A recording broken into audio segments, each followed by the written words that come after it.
So, hello everybody and welcome. Yes, welcome back here at BSN Network. Here we get back here, BSN Network. This is the BSN Network podcast here today.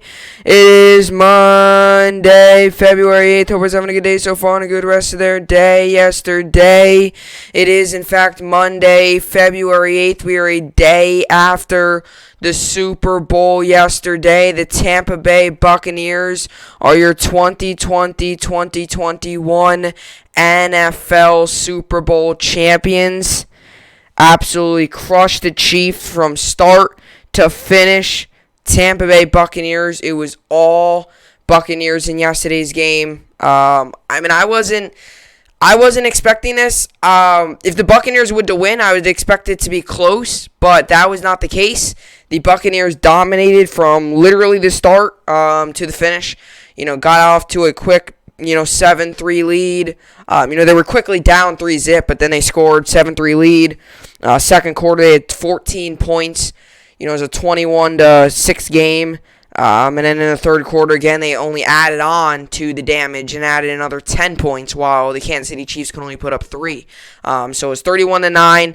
Buccaneers got the win. Tom Brady wins his 7th Super Bowl of his career. His 7th. He is 7-3 now in Super Bowls.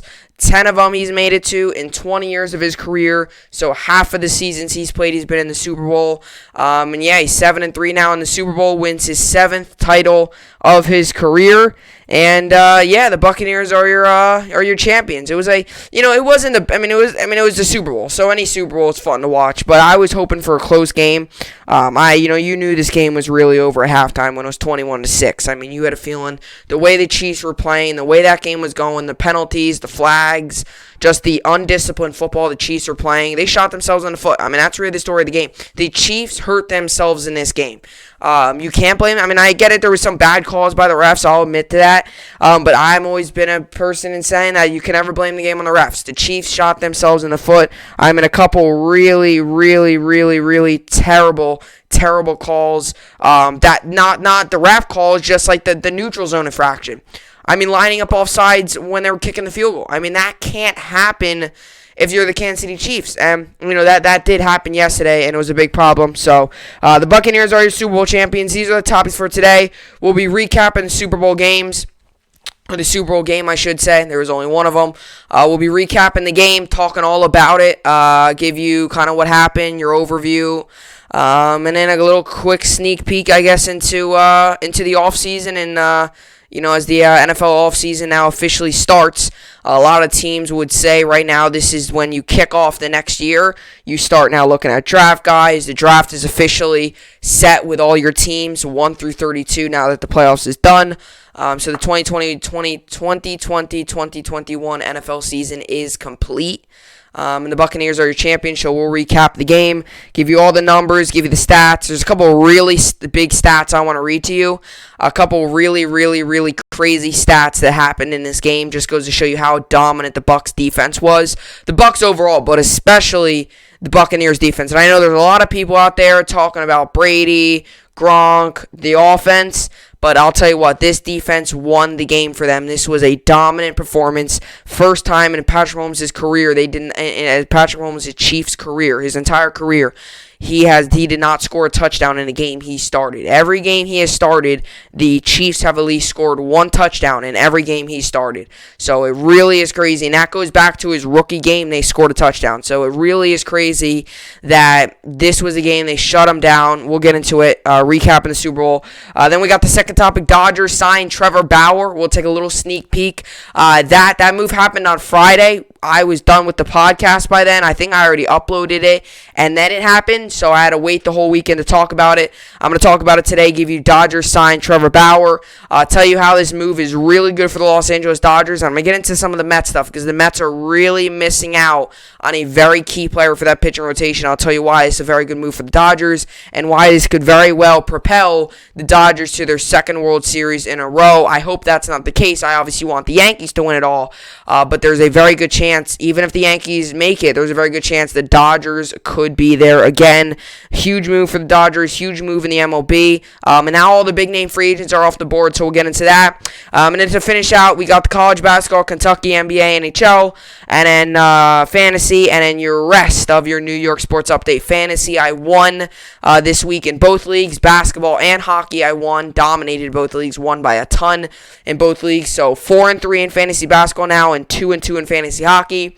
So in a pretty good position, above 500 in basketball and at 500 in hockey. But the hockey season's I'm only 4 games into the year. Basketball, I'm 7 games into the year, obviously. Hockey started a little later, so we'll see how that pans out. And today is the first day of the new matchup. So that should be good. And in your rest of New York sports update, Rangers play today against the Islanders at 7 p.m. Eastern Standard Time. The Nets played on Saturday. They had off yesterday. They have off again today before starting another back-to-back on tomorrow against the Pistons. And then they come back home. And then they head out on a West Coast trip that starts with the Golden State Warriors. Knicks played yesterday. They lost. And the Nets obviously have another day off. And the Rangers play today as well. So a lot going on in sports and a lot going on in the New York sports world. But with all that being said, this is the BSN podcast. And let's get right into it. So yeah, the Tampa Bay Buccaneers are your 2020-2021 NFL champions. As crazy as it may sound, and I was wrong about this team, I will be the first person to say, I will admit to this, I was wrong about this team.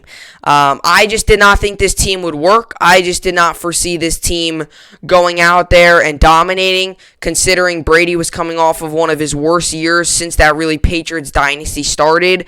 And I know a lot of people could say, it was because of the Patriots, he had no receivers and stuff, but I just straight up thought it was because of the fact that teams were starting to learn him. It was starting to get to the point like where Brady was kind of going downhill a little bit. And I was wrong. Brady came back this season, started off slow. This was a team that definitely started off slow. Was sitting there at 12 games into the year at 7-5, and a lot of people were questioning if this team could even possibly make the playoffs. What's gonna happen with this team? They were losing some really bad games. They just got off of that tough loss, that blowout against the Kansas City Chiefs, and then something turned. Right after that Chiefs win, they went 6-0 to finish out the season. Obviously went 4-0 in the playoffs, wildcard divisional championship, and in the Super Bowl. Went 4-0 in the playoffs, and ultimately finished the year with overall a 15-5 record, and in the regular season 11-5. But the Buccaneers did win. They dominated from the start, and they dominated all the way through. And that was one really thing I noticed really in this game. Was really dominance. They started off strong and they ended strong. And it wasn't like they let off the gas at all. They kept their foot on the gas the entire game. They did not let off of it. They did not use the brake at all. They completely put their foot on the gas the entire game from the start of the game till there was 3 zeros on the clock left. They put their foot on the gas. I mean, we knew that because they got an interception late in the game with under 2 minutes to go or something. I don't know if it was before the 2-minute warning or under 2 minutes to go, but they obviously intercepted Mahomes in the red zone late in that game, and now was at 2 minutes left when they were up 31-9, which just goes to show you that they kept their foot on the gas. They kept it moving. They kept it going. And I'll tell you what, I get it. Tom Brady won the MVP and all. I understand that. But the true MVP of this game was Todd Bowles, his defensive play calling, and the entire defense. And I get it. Brady threw 3 touchdowns for over 200 yards. I get it. I understand. It's all great. He won a 7th Super Bowl. But who really is the MVP, the silent MVP of this game, was Todd Bowles, the defensive coordinator of the Tampa Bay Buccaneers, and this Tampa Bay Buccaneers defense, and most specifically, their pass rush. Dominican Sue, JPP, making Mahomes run. One of my crazy stats I want to say today, Mahomes yesterday ran a total of 497 yards of running away from pass rushers. He ran a total of 497 yards away from pass rushers. So him under pressure, when he had to run out of the pocket, he total ran for 497 yards yesterday, total running away from the pass rush, escaping the pocket, trying to escape guys like the Dominican Sue and Jason Pierre-Paul. And this game was not on Patrick Mahomes. This game is single-handedly to blame on the penalties, the undisciplined football, and also the offensive line. Mahomes, it's tough. It's really tough to win when you don't have a good offensive line. And this proved to a lot of people yesterday that you need a good offensive line. And to the quarterbacks out there that don't have a good offensive line, when they were watching that game yesterday, they were probably sitting there like, oh yeah, how does it feel? This is what it's like not having good offensive line. Mahomes wasn't Mahomes, and this Chiefs team was not the Chiefs. Okay, they didn't do anything. They scored 9 points. They kicked 3 field goals. 1 field goal in the first quarter, 1 field goal in the second quarter, and then 1 field goal in the third quarter, and that was it. They scored 9 points yesterday. 9 points. The Buccaneers scored more than that in the first quarter and a half of that game, and they only scored 9 points. The Buccaneers defense from start to finish dominated this game. I knew the Buccaneers were going to win this game when they went up 21-6 at halftime. Because when the Chiefs were driving late in that half, and it was 14-3, or something, it was 14-3. It was 14-3, and the Chiefs were driving, and it looked like they were going to have a really good opportunity at, getting in the end zone. When they were driving like that, I was like, okay, there's a chance. If they score a touchdown this drive, they 14-10. Not much time left for Brady to do much. You get the ball coming out of half, boom, just like that. You can make it a 1-point game, or you can make it a 3-score game where you're winning with a touchdown, 17-14 or 14-13. Sure enough, the Kansas City had settled for another field goal. It was then 14-6, and then the Buccaneers drove downfield, ended up scoring another touchdown, going up 21-6, and then they added on 10 more in the third quarter. The Buccaneers dominated. I mean, they did. And it was a good Super Bowl. I enjoyed watching it, but to be honest, it was not one of my favorite Super Bowls. And the reason I say that is because, number one, I like close Super Bowls. I would have sure hoped that this game would have came down to, as I always say it, I like to watch games where there is no kneeling at the end of the game. There is no victory formation. I like to watch games where during that victory formation time, around that 1 minute and 40 second, 1 minute and 30 second range, I wish a team was trying to make, I always hope that a team's trying to make a game-winning drive. Unless if it's obviously my favorite team in the New York Jets, I would love to see them in victory formation. Like I said, same thing with the Buccaneers. For Buccaneers fans, this game was the best. For an NFL fan like me, I would have much rather see the Chiefs make it competitive. Even if that meant scoring a touchdown to start the fourth quarter. Scoring a touchdown to start the fourth quarter, and it's 31-16. Even if it was that, and then obviously the Bucs did not score in the fourth, then you hold the Bucs that next drive, and you get the ball back, and maybe there's like 7 minutes left. Even if it's that slight bit of hope, where, as a fan, I'm sitting there watching the game, and I'm thinking, okay, if they score here, they hold the Bucs, which they did. They never scored, though, and then they hold the Bucs. Maybe there's a sign of light. Maybe the Chiefs possibly make this thing interesting, go down the field, score again, and then, maybe hold the Bucs again, or at least have a meaningful drive. The Chiefs did not do that. I mean, really, it's crazy. The Chiefs did not score a touchdown. Saying that is just crazy to me. I can't believe I would be sitting here saying that. I mean, even if Chiefs got blown out, I would have expected them to at least score a garbage time touchdown. But that's what I mean by the Buccaneers not taking their foot off the pedal. They did not let the Chiefs get any garbage time points. That fourth quarter, they shut them down. A lot of times you see the fourth quarter, teams like the Bucs, or not just the Bucs, teams like defenses and stuff, they'll lay a little bit off the gas, and they might run more zone, kind of just do like a chew clock defense, where they're kind of just letting the other team burn clock, and they'll score maybe like 2 touchdowns. But the Bucs did not do that. And Bruce Arians came out of the locker room and even said, we need 40 plus points to win the game. They didn't get it. I was sitting there. I remember telling someone, because I was watching the game with with some people. But I remember when I was sitting there, I turned to the person next to me, and when he said 40 points, I was like, yeah, there's no need to get 40 points with the way the Chiefs offense is playing. So it was that, even he said that, and even Brady at the post game, he said how they did a lot of things right, but it wasn't the smoother things. They definitely missed some opportunities. But I'll tell you what, for the most part, it was the Chiefs that missed the opportunities. And this game, like I said, is not on Patrick Mahomes. This game is not on the Patrick Mahomes. This game is not on Andy Reid or Eric Bieniemy. This game is not on the coaching staff. This game is not on Mahomes. This game is on the penalties, on the defense, the penalties. Not even just the defense. The defense didn't play terrible. They played pretty bad, but to really look at it, the defense didn't play terrible. I mean, a lot of us expected this game to get into the 30s. I mean, I expected it. Many other people expected it. So the defense to allow 31 points. I mean, it's tough to win when you score 9. But this game is the penalties really hurt this team. And I'm not saying the bad refs. There was definitely a couple calls, but you cannot come near. Chiefs fans, you cannot even come near saying this game was blaming the refs. You cannot blame this game on the refs. You can only blame this game on the terrible, undisciplined football your team played. For example, lining up off sides on a field goal attempt.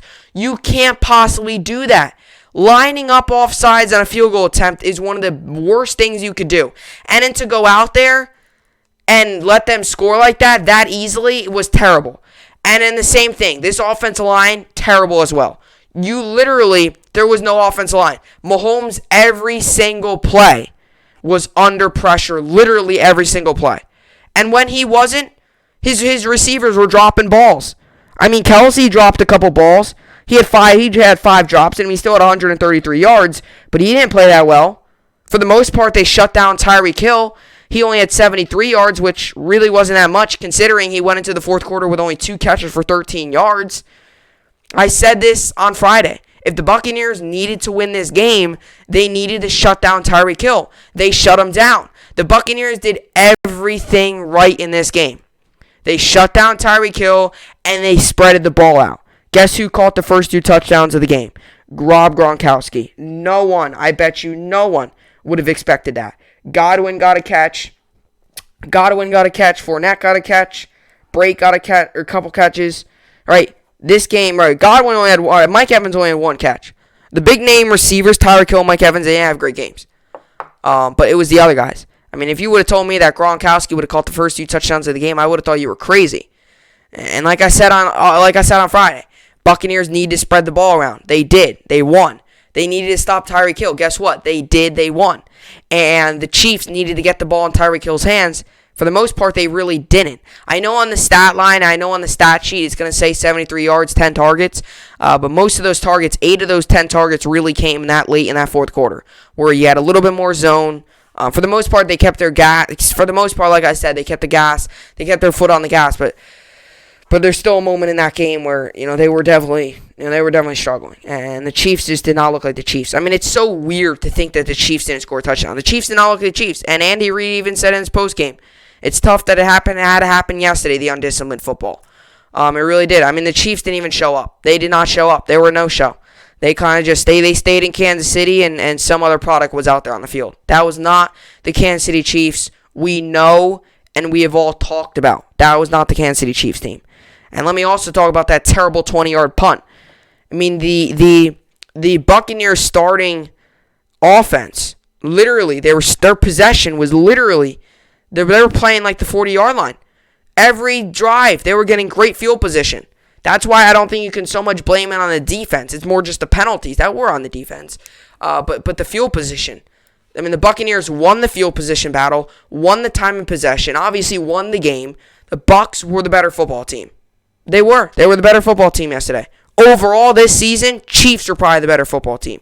Yesterday, the Bucs were the better football team, and the Bucs win their 2nd Super Bowl, and Brady wins his 7th. And now Brady has more Super Bowls than every NFL team out there. He has 7. The closest team to him is the Patriots, who have 6, all of them by Tom Brady, and the Steelers, who have 6 as well, mostly led by Terry Bradshaw. Cowboys are up there when they had Aikman and all them. Roger Staubach, I'm sure, I think, won a couple. I don't know if the Packers are up there. I know the Packers won the first. The Packers won the first 2. I know that. So they won the first 2. Packers, I think, are up there. I don't know if the Packers have 6, but I know the Packers are up there. But Brady has more Super Bowls by himself than every NFL franchise. The closest, 6. By then the Steelers, Patriots, they all have 6. So, Brady, I think he really secured the GOAT conversation. Word of the day, GOAT. Comment down below if you agree that Tom Brady has officially secured the greatest of all time conversation. He's the greatest quarterback of all time in the NFL. There's no doubt about it. and it's the truth. I mean, you could say Montana. You can make the argument about Montana. No, Brady is the GOAT. I hate to say it because I don't like Brady. I'm a Jets fan. But at the end of the day, Brady is the GOAT. And we know that. He's the greatest of all time. But yeah, so these were some of the stuff here. Obviously, the Buccaneers won 31-9. By the way, I got my game pick wrong. So really no crazy update on this. But I finished the season with a 189-91 record. So 189-91 record I finished the season with. So, didn't get the 190 wins, but, 189 was still good for the season. Finished 99 games above 500. So, still a good season.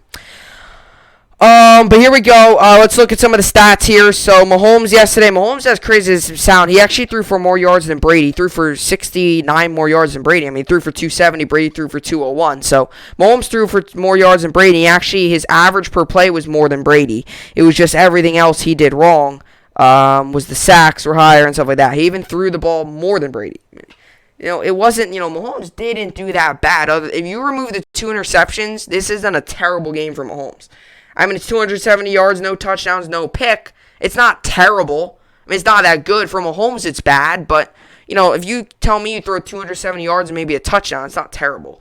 Mahomes went 26-49, 270 yards, 10.4 was average, no touchdowns, 2 interceptions. He took 3 sacks and a rating of 52.3. Elair had 9 carries for 64 yards, 7.1 was his average. Obviously, we saw Mahomes had 33 yards on the ground, and 6.6 was his average. Travis Kelce had 15 targets for 10 catches and 133 yards. Hill had 10 targets, 7 catches, 73 yards. And Elair had 3 targets, 2 catches, and 23 yards. It was obviously not ideal for the Chiefs. Not ideal for the Chiefs at all. And look at some of the defense stuff. Their 1 sack was by Frank Clark early in the game. It happened I think the Bucs second drive or something early in the game. Really, really early in the game, he got sacked. And that was another thing too. They barely pressured Brady. I said if you want to win the game, you're gonna have to pressure Brady. They didn't. I mean, literally a lot of what I said the Bucs did and the Chiefs didn't. It's kind of how it went. Tom Brady went 21-29, 201 yards, 9.6 was his average, 3 touchdowns, no interceptions. He took a sack and a rating of 125.8. Fournette had 16 carries for 89 yards, 5.6 was average and a touchdown. Ronald Jones had 12 carries for 61 yards, 5.1 was his average there as well. Gronkowski had 7 targets, 6 catches, 67 yards, 11.2 was average and 2 touchdowns. Fournette had 4 targets, 4 catches, 46 yards, 11.5 was his average. Mike Evans had 1 catch for 31 yards, 31 was his average. And Antonio Brown had 6 targets, 5 catches, 22 yards, 4.4 was his average. He caught a touchdown as well. So the 3 touchdowns Brady threw were 2 to Gronk, 1 to AB, and Fournette also ran 1 in as well. He also ran 1 in as well, obviously. And then the 3 sacks they had were Dominican Sue had 1.5 sacks. Shaquille Barrett had 1 sack, and Gill had a half of a sack. So they were assisted there. Devin White and Antoine Winfield had 2 interceptions. Those are the 2 ones they picked off there. Like I said, JPP had a big game as well. He had 1 pass defended. He had a couple tackles. He had a solid game. But Devin White had a really big game, and Dominican Sue was really dominant as well. I mean, it really is crazy how, like I said, they had total yards. The Chiefs actually won in total yards. They had 350 total yards. But the possession was the Bucs beat them in the possession. Passing yards, Chiefs. Rushing yards, Bucs. First downs, Bucs. Penalties, Bucs. They only had 4 penalties, and turnovers, Bucs won that. Obviously, the Chiefs had they took 3 sacks. Obviously, so the Bucs won that in total plays. The Chiefs ran more total plays. But, time of possession, that was pretty big in the Bucs' favor. And in total yards as well. I mean, rushing yards, they ran the ball 145 yards. And that was a lot. I didn't really think they would pound it that much, but they did. And the Chiefs, I said that, I said to the Bucs that the Chiefs are not going to have to worry about. The Bucs just were dominant on defense. I mean, you gotta give credit where credit's due. Todd Bowles had an amazing game. And I'm obviously happy for him. Even though he had struggled with the Jets, I do like him as a defense corner. I do think he's really solid. But he does deserve a lot more of the credit. So these are some stats. These are like 4 stats that I really wanted to read that were just, I think, just crazy. Because the fact that these stats are even true are just insane. So 0 touchdowns yesterday were allowed by the Buccaneers. First time for a Mahomes-led offense. So the first time in Mahomes' career, this was in the Super Bowl too. That's bad.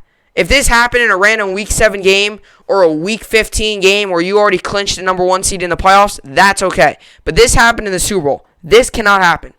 0 touchdowns by the Kansas City Chiefs. And that's the first time in Mahomes' career that in a game he played, they had 0 touchdowns. First team to beat 3 Super Bowl MVPs in the same season.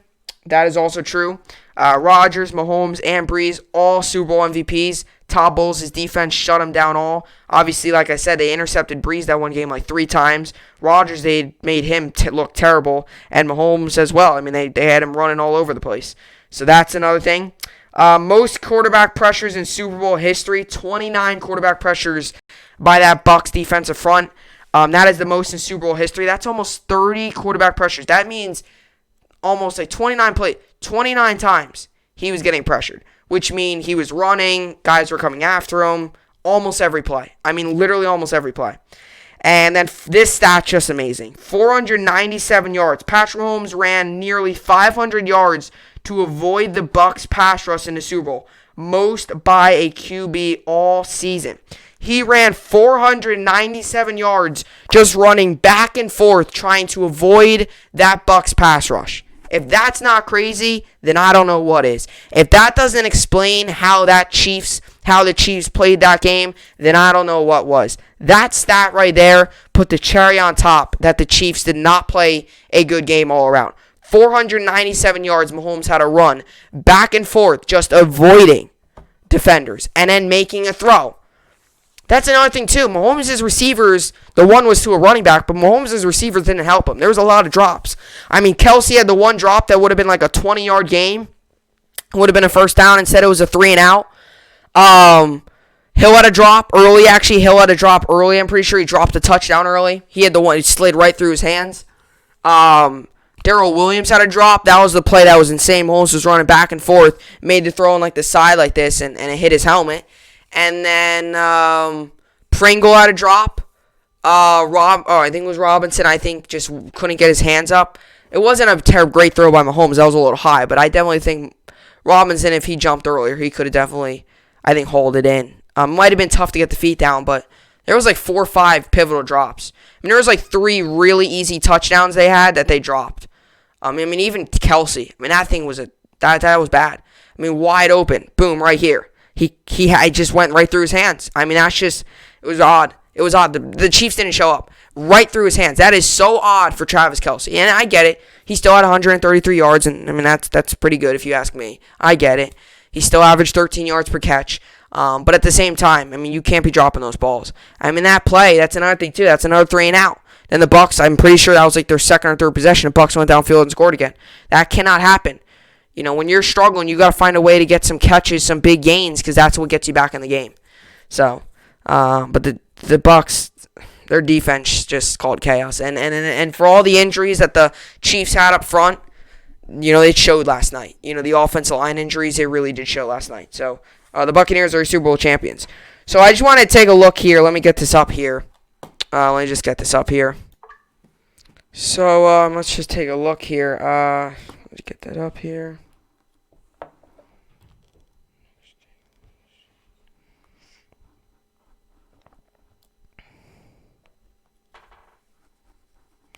Yeah, so like I just said, you know, it was just a really tough performance for, you know, the Bucs. I mean, or for the Chiefs. I mean, they just couldn't do anything right. They really couldn't.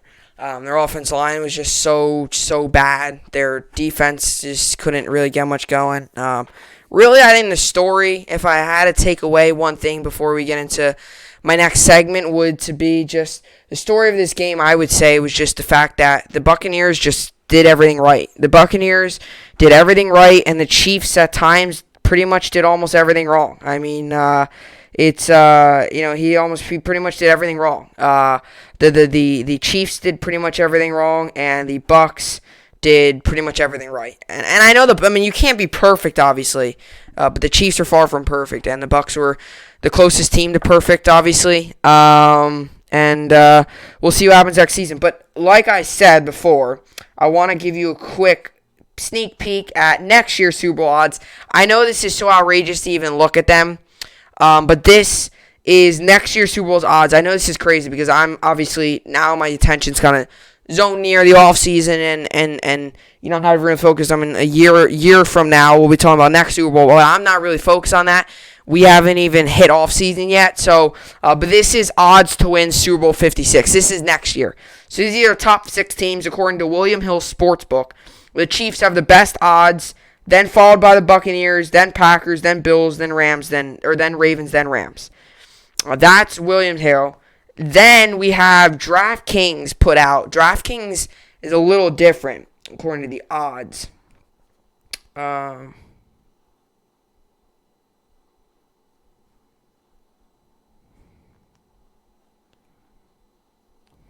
Let's see.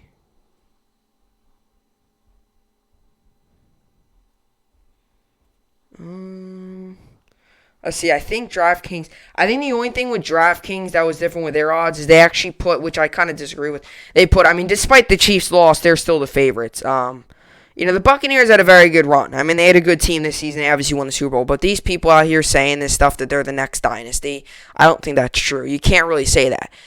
You can't say they're next dynasty. Brady's much older now. I mean, you just can't say that. You really just can't say they're the next dynasty when Brady's a little older now, and they might not. I don't know if they'll be around for 20 years playing because Brady's older. It's not like he's young to his career, But Brady did show a lot. They really it's really crazy the fact that they just crushed them. But yeah, so that's what I got for this part of the podcast. The Super Bowl. I can't find the DraftKings things, but the William Hill Chiefs are still the favorites, I guess, next season, which is understandable. You also got to realize the Bucks have a lot of free agents this season, so if they can get them all back, they can. But the question is will they? We'll see how that goes there. But with all that being said, that is it for the Super Bowl. We'll head on to my next topic here, which is Trevor Bauer is heading on over to the Dodgers. Dodgers sign Trevor Bauer, and the Mets miss out on yet another player. We'll talk about how this is a big deal for the Dodgers and how the Mets are missing out on a key player coming up next. Big deal for the Dodgers coming up next.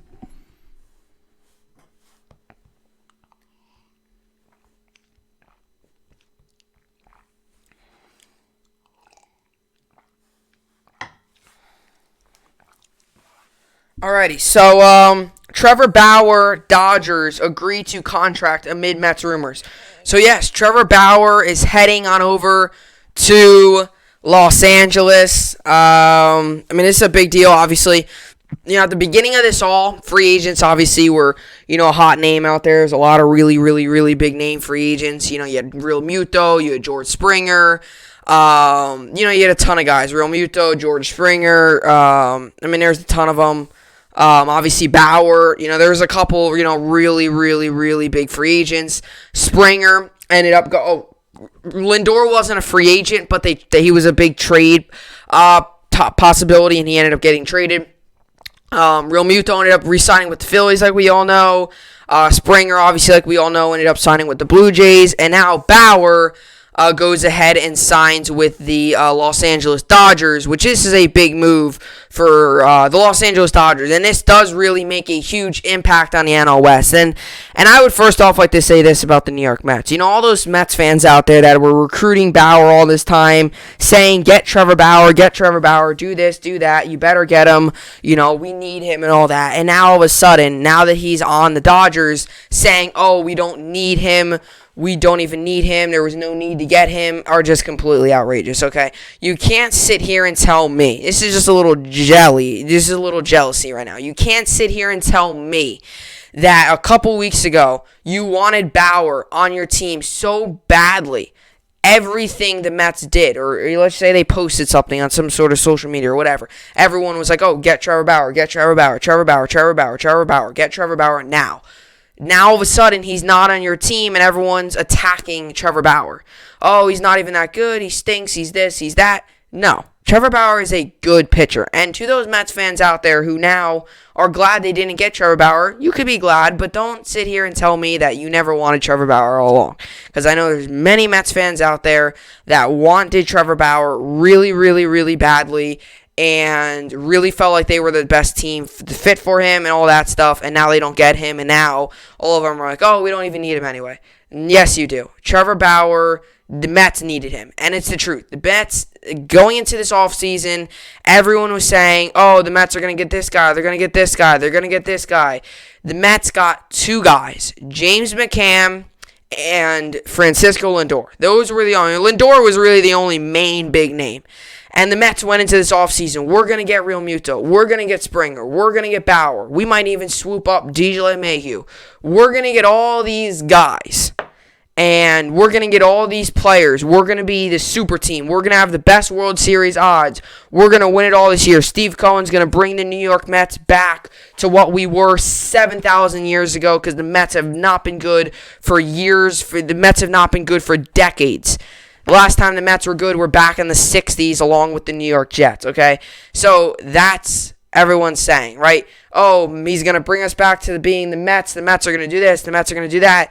And the Mets missed out on virtually every free agent. Oh, Steve Cohen's going to spend money. He obviously didn't spend that much, because if he really was spending money, he would have got all these guys. But he got outbid by all these other teams because they were being so cautious with their money. So maybe at times, instead of always going out there and getting the guys, the Mets, everything the Mets do always backfires. Everything the Mets try to do always backfires on them. It's the truth. It is literally the truth. Everything they do backfires. Whether it's a hiring of the GM, hiring of the owner, thinking about getting a player, trying to build a good team, everything the Mets do just completely goes south. The train's on the railroad track, and when the Mets jump in and start making moves, it just completely goes off of it. That's what happens with the New York Mets. And the New York Mets are missing out on a big-time player in Trevor Bauer. And he's a Cy Young Award winner last season. He's got an excellent fastball. He's got excellent all-speed. He was one of the best free agents on the market. He was really only best. He was the best free agent for a couple weeks there, remaining on the market after LeMahieu re-signed with the Yankees, Realmuto with the Phillies, Springer with the Blue Jays, all that stuff. Obviously, with all that stuff happening, Bauer was the real main remaining guy. He ended up going to the Los Angeles Dodgers. And the Los Angeles Dodgers rotation now is truly, truly stacked. You have Walker Buehler, Trevor Bauer, Clayton Kershaw, David Price, and Julio Urias. And you have Dustin May, who I think is a very young, up-and-coming, rising star. We saw he was not great in the World Series, but that's part of the reason he was young. He was a rookie. He just needed to control himself a little bit. The nerves, everything, the World Series, the pressure, that took over. You put him in a regular season game, Dustin May is a perfectly fine pitcher. It was the World Series, the nerves, the nervous, being nervous and all that stuff. That's what happened. But it's the truth. This is a big deal. For the Los Angeles Dodgers. So we'll get into this. Trevor Bauer, Dodgers agreed to contract amid Mets rumors.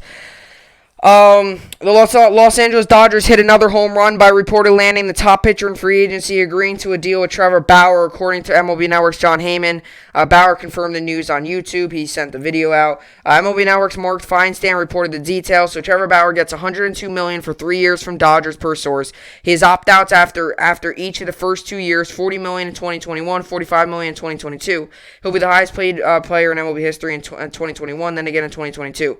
Good job by his agent and John Fedorov of both of his agents there. ESPN's Jeff Passan reported the Mets offered more money to lure Bauer to Queens, but the pitcher opted to return to his native Southern California instead. The signing comes less than 2 weeks before the pitchers and catchers are expected to report to spring training. Bauer's agent, Rachel Lupa, confirmed on Thursday the reigning National League Cy Young winner was down to his final two teams, with many around baseball believing them to be the New York Mets and the Los Angeles Dodgers.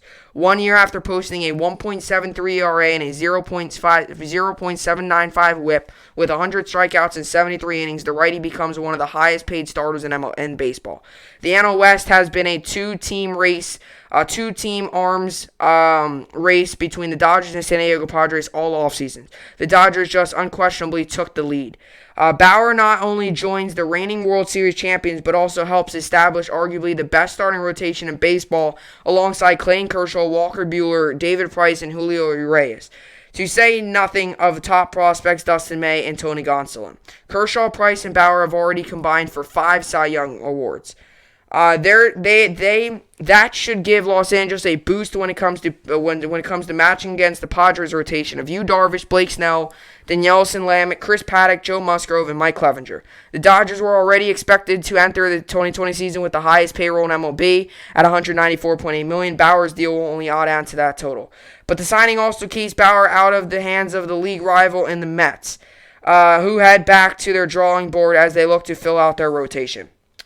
I'm glad he's not a Met. I mean, I don't really care because I'm not a Mets fan personally, and I'm not just saying this because I don't like the Mets.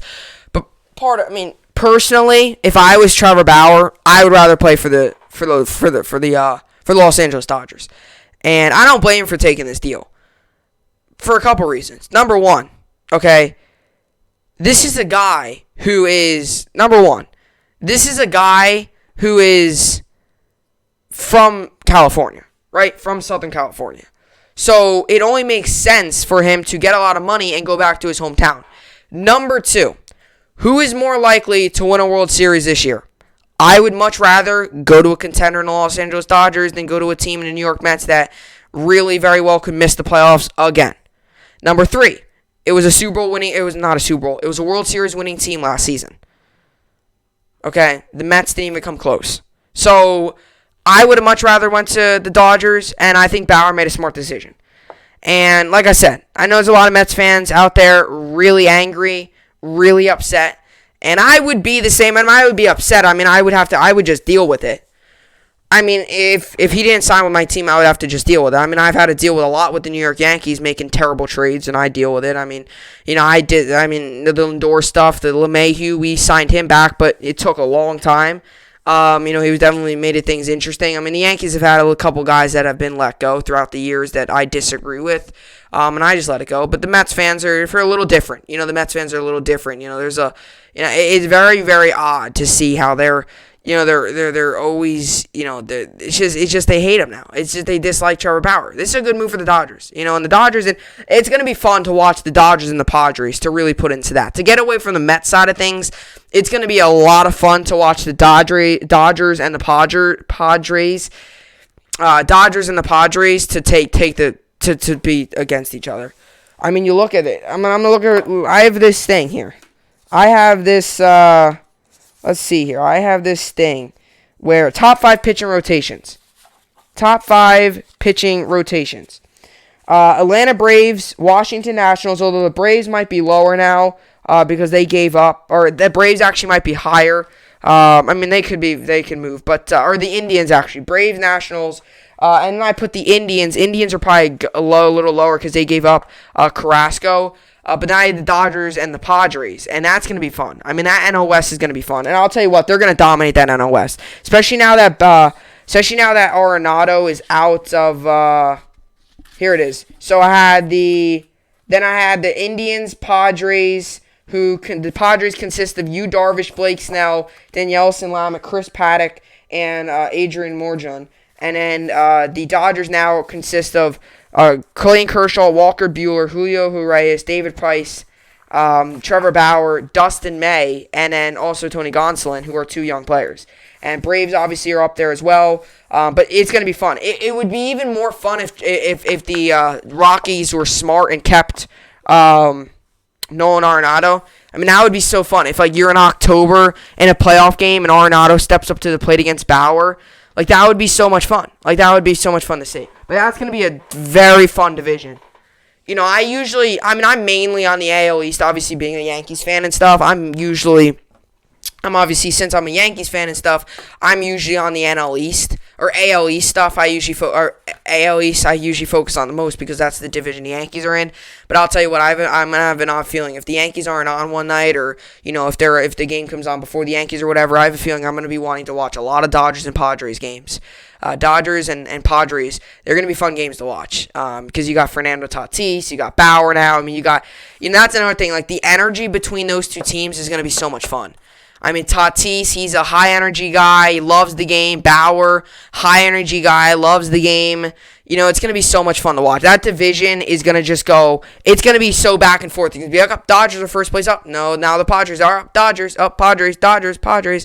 It's going to be back and forth the entire year. I mean, I very well could see a tiebreaker game where you got to go into a tiebreaker game to figure out who wins the division, because this division is going to be so much fun to watch. But let's just look at Trevor Bauer's stats here before I start this up. Before I start the other topic.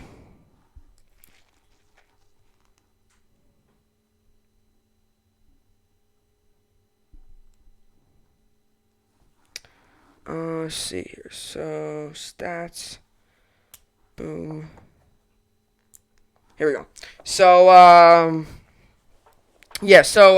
his 2020 stats, he pitched 11 games, went 5-4, 1.73 ERA, 73 innings pitched, 100 strikeouts, and a whip of 0.79. His career stats, he's pitched 205 games, 75 and 64, 3.90 ERA, 1,190 innings pitched, 1,279 strikeouts, and a whip of 1.26. He's still not that old. I mean, I think he's like, let's see. He's still not crazy old. I mean, he is 30 years old. So he just turned 30 years old. So, it's not like he's old. He's still younger in his career. Just turned 30. He started in his career in 2012, and obviously has had his most success with the Reds. He's an all-star, all-MLB first team, and NL Cy Young Award, NL ERA leader. And he's done pretty much almost everything right. And throughout his career, he's a 3.90 ERA, but has still had a pretty solid career, to say the least there. So Trevor Bauer headed on over to the Los Angeles Dodgers.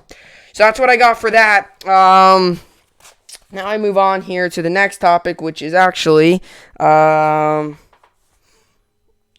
rest of the stuff here. So college basketball. Saturday, USC won, Creighton won, Purdue won, Virginia won, Oklahoma State won, Houston won, Illinois won, West Virginia won, Drake won, Virginia Tech won, Missouri won, Oklahoma won, Texas Tech won, and Kentucky lost. They lost 82-71. We moved to 5-12 in the season. Blew that game. I mean, we blew it. We literally blew the game. We were winning late, blew it. Just once again, I mean, we blew it. We put up 42 points in the first half, or in the first half, and put up 29 in the second half, and we almost got out. We got outscored by a ton, 19 points. I mean, we just couldn't find a way to do anything. Keon Brooks had a good game at least, but other than that, we couldn't do anything right. I mean, this team. It's desperation mode. I mean, it's a miracle. It's going to require a miracle now. It's going to require a miracle. I mean, we're going to have to win the SEC tournament, which isn't going to happen. So I'm going to have to pull for another team this March Madness, which is so frustrating because if you would have told me at the beginning of the year Kentucky was not going to make the March Madness, I think a lot of people would have been stumped. But it is what it is.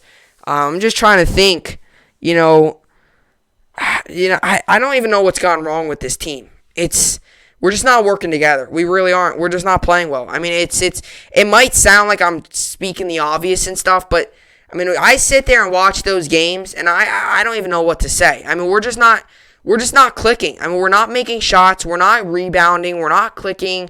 We're not playing good defense late in games. Late in games is important in basketball. Basketball comes down to a lot of the final couple minutes of the game. That's what basketball comes down to. And in college, when there's 2 minutes left on that clock, that's a lot of times where most of the action is. And Kentucky has struggled late in games, and that's not good. I mean, you really look at this team. It's a serious. There's a serious. It's a serious. I mean, it's tough. It's tough to watch because I know Kentucky can be better than this, but at the same time, I mean, that's the one question you think, like, where that 3-game winning streak we got on, like, what happened to that? We showed hope in that. We beat we obviously we had a 3-game win streak going. We were looking good. And then all of a sudden, everything just went downhill from there again. It's going